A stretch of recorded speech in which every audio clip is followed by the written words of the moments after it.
hours after President Biden announced he would be postponing an international trip to oversee the hurricane response, and about the time Florida's governor was telling evacuating residents at a news conference to get out, the former president delivered a more political message on his social media site. And I quote, "The worst response to a storm or hurricane disaster in U.S. history. With another one coming, our country cannot withstand 4 more years of these incompetent fools. The whole world is laughing at us."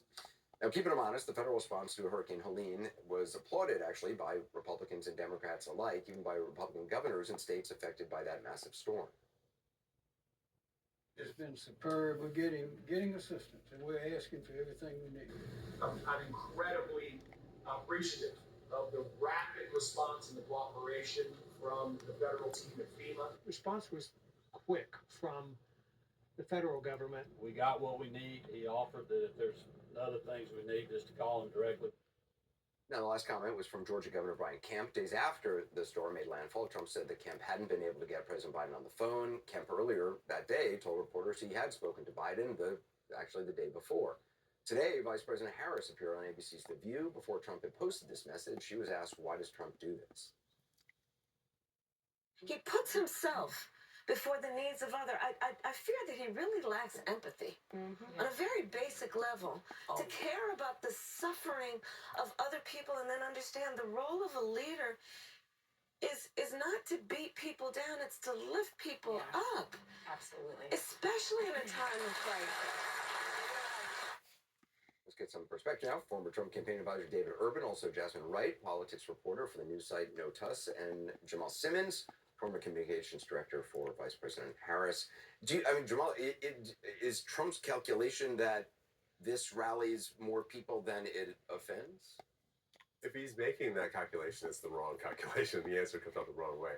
It's just so tricky to do this in the midst of the storm. We just sat here and watched you go through a variety of things with folks who are on the ground, who are showing you what's happening, the devastation, how they're preparing. This isn't a time for politics. I think that's the thing the vice president and the president have both been trying to say. It's a time for the country to pull together and everybody to pay attention.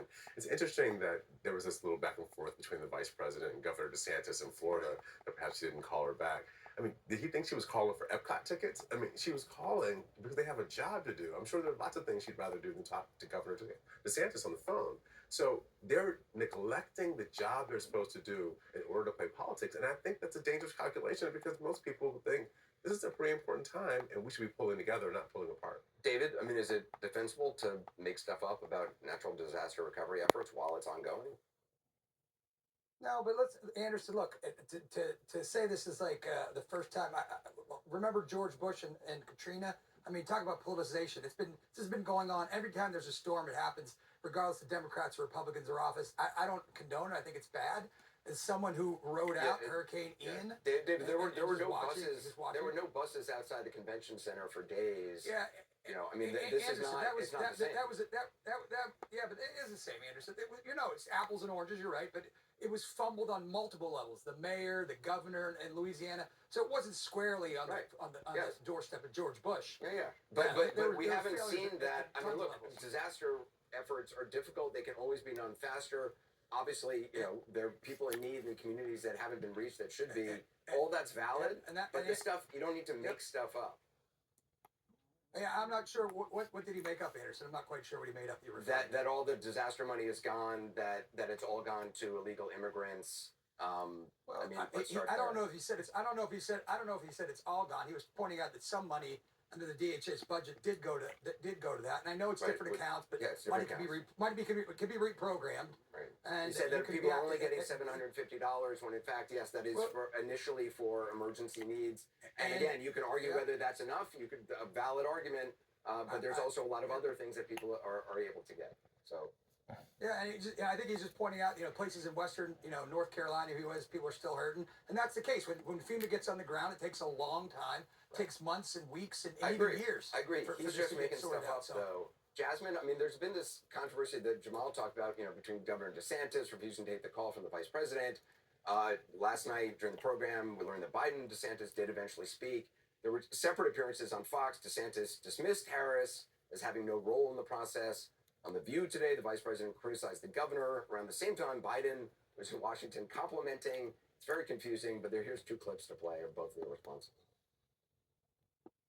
You and Governor DeSantis have been going back and forth, trading jabs over your attempt to check in. And ahead of the storm, you've called him selfish for not taking your calls. Well, first of all, I have called and talked with, in the course of this crisis, this most recent crisis, Democrat and Republican governors. So obviously, this is not an issue that is about partisanship or politics for certain leaders, but maybe is for others. Every governor from Florida to North Carolina has been fully cooperative and supportive and acknowledged what this team is doing. How do you see the politics of this storm? Yeah, Anderson. Well, I thought that that was a bit of counter programming between the vice president and current president. Obviously, I think we're kind of seeing the limits of having the official government versus having a campaign. But I think that this actually plays right into the arguments that the vice president and her campaign have been making, which is that what is that choice between, or the choice that Americans have really are the choices between two different temperaments. It is no mistake that the vice president is questioning whether or not Trump is able to be empathetic after the comments that he's made, really politicizing the storm, saying that FEMA is giving money from disaster relief to migrants, something that has been debunked repeatedly and that he knows has been debunked.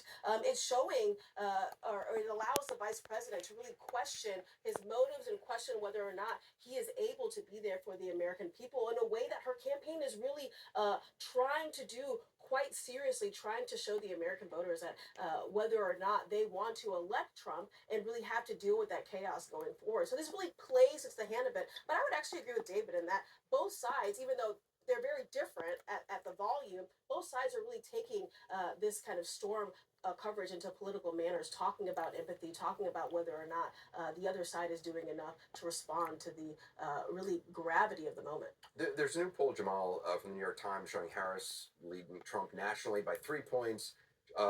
She leads Trump by 2 points on the question of who represents change. It makes it all the more interesting. She gave this answer on The View this morning. Let's take a look.